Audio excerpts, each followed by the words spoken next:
Hi guys, I'm Andy, welcome back to Scottish Team Productions and welcome back, finally, to another Scottish Team Sunday. Oh boy, this one's been long in the making.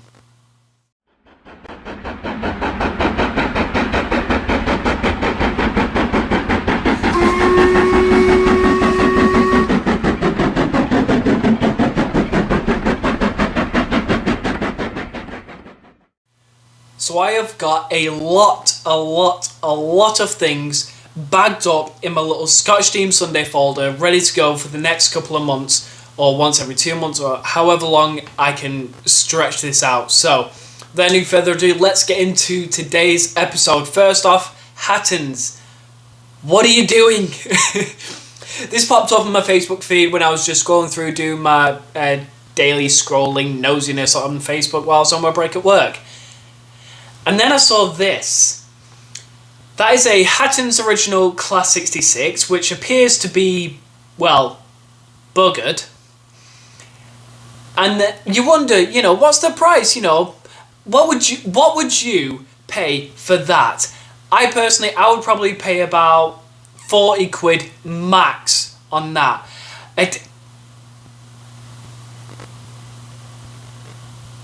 You're seeing that too, right? I didn't just drink, a really... Ah! And I thought Hornby were ridiculous with their prices.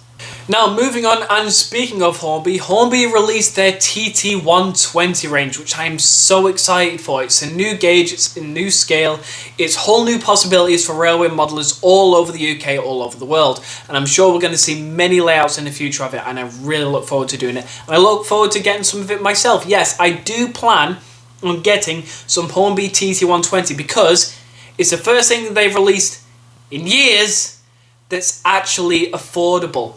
Now, the normal Scaledale double O gauge engine shed, this thing, you're looking normally about, well, this much. The TT121 is that. Can you see why I'm going to go for this scale? It's actually affordable for the average person like myself who just works a normal 9-to-5 job, isn't on that much money an hour. Because Hornby seems to think that everyone is a politician on 100 grand a year. No!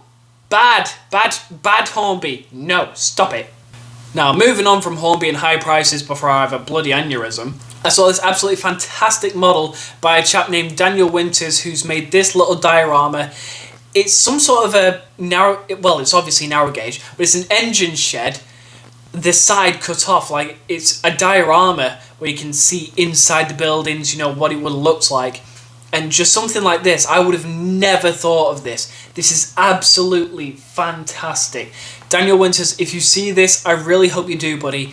That is absolutely fantastic. That would win an award for model dioramas, in my opinion. Well done to you, sir. Now, we all remember Hatton's original P-Class locos. They were absolutely fantastic. And to be fair, they're quite scarce now to buy. I can barely find any anymore that aren't spares or repair or broken or just, for some reason, out of a dog's mouth, just chewed to bits. But the real P-Class, the Bluebell Railway, looks like it's blowing its final whistle.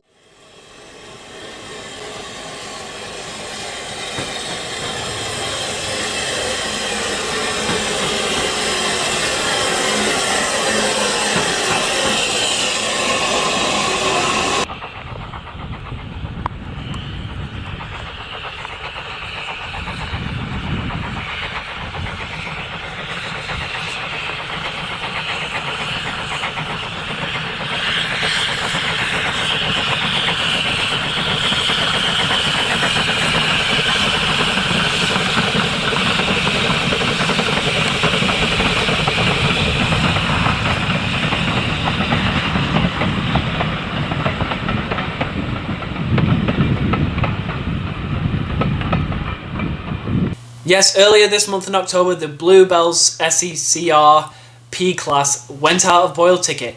Its first 10 years in preservation has come to an end, so now it's got to go into the workshop, get ripped apart by mechanics with angle grinders, and then put back together in probably another however many years.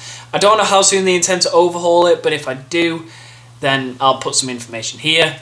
But from what I know, it's just out of ticket for now. And from what I know, the Bluebell have a long list of locos that are currently being overhauled and that need to be overhauled. Normandy being one of them. But I don't think they're going to overhaul that. They're more likely going to overhaul Stepney before they overhaul Normandy. That's just the Bluebell for you. And continuing with the topic of the Bluebell Railway, they sent their SECR, I believe it's a C-class loco. They sent it mainline side. They sent it to a station to open a footbridge.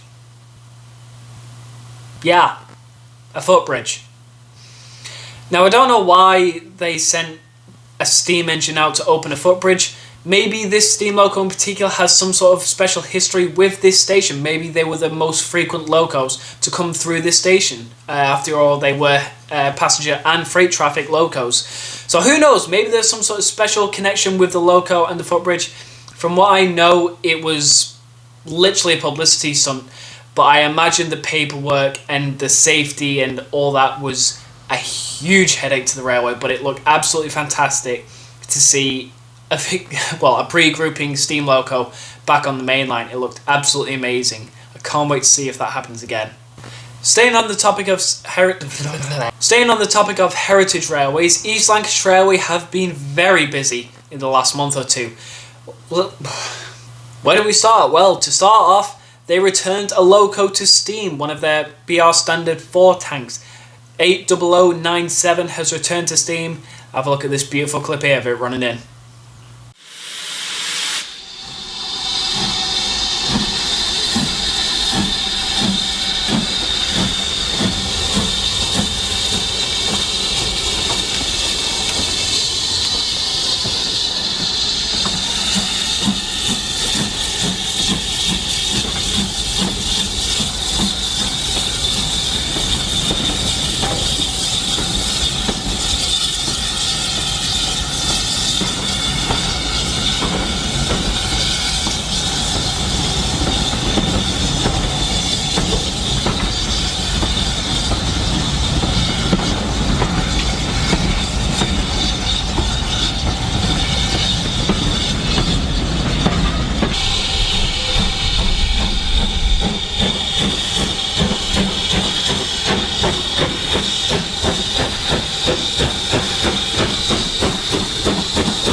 Absolutely gorgeous. I love it. I love a good BR Standard tank.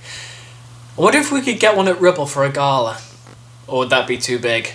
So as well as bringing a steam loco back into service, they had the 100th anniversary gala of the London North Western Railway and the Lancashire and Yorkshire Railway merging. So that happened 100 years ago, and to celebrate that, they had an amazing gala with London North Western Railway locos and Lancashire and Yorkshire Railway locos, and an absolutely gorgeous cavalcade quadruple header. Take a look at what are some of my favourite clips of the gala. All the clips belong to the respective owners.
You just can't not like that. That is an amazing, amazing sight to see. The power of preservation just has no limits in my opinion.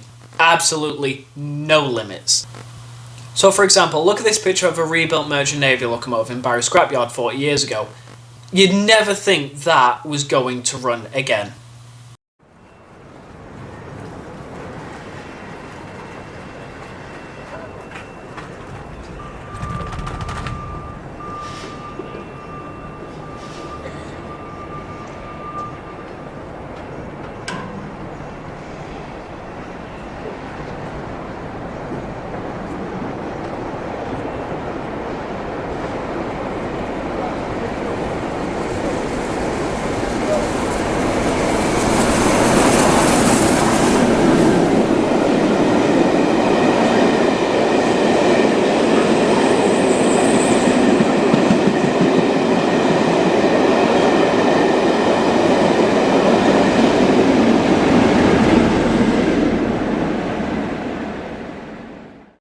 Yeah, need I say more?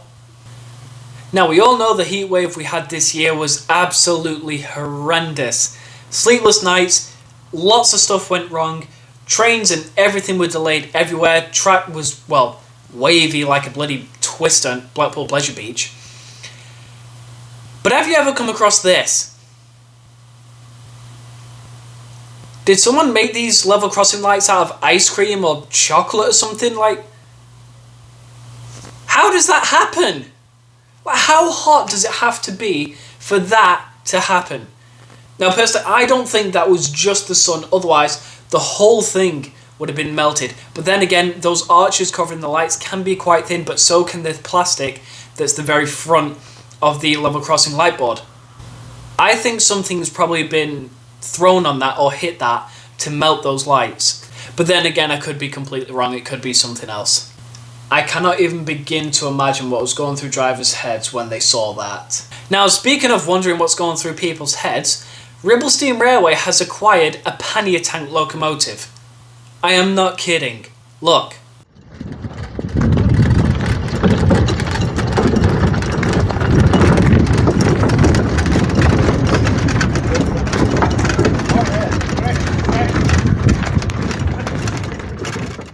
Hey, don't get mad at me, I never said it was a full-size steam one. So this pannier in particular was built and given to a church for some sort of event, and then the gentleman donated it to us. Thank you. So it's completely made out of wood. The controls in the cab all work, including the reverser, although the wheels don't work and they don't turn. So when we move it, we have to lift and turn a bit. Lift and turn a bit is the most fiddly thing you've ever known in your life. So currently it's sat in the museum just past the cafe, mainly to protect it from the elements, because if we left it in the playground, which was the original plan, it is just going to get absolutely ruined, and I think the person who donated to us would be very angry. So Ribble Steam Railway is a pannier engine now, and that's something you never thought you'd see. Now the pannier is mainly just display purposes only. I'm not going to say that you're allowed to let your kids on it purely because I don't have that permission. So if you see this pannier at Ribble and you want your kids to go on it, please, please, please don't unless you've got exclusive permission from one of the staff members. Now, moving to railways in another part of the world. I'm not sure where this clip originates from, but obviously, everywhere in the world, you have to sometimes put a loco on the back of a lorry to get it from A to B. Some places don't have track absolutely everywhere connected up, so you need to put a train on the back of a lorry. Yeah, fair to say, these guys, they just do it different.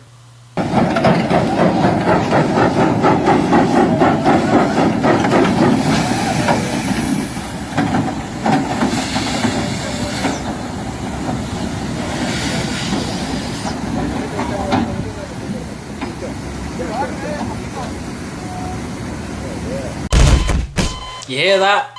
That's the sound of health and safety in the UK having a heart attack. Can you imagine if we did that now in the UK? We would feel the eternal wrath of health and safety coming down upon us like a flipping meteorite from space coming down on Earth. Now, we all love seeing saddle tank engines or small industrial engines being absolutely dwarfed by mainline monstrosities here in the UK. It's just something fun to look at. It's just quirky and cute. But this takes it to a whole new level.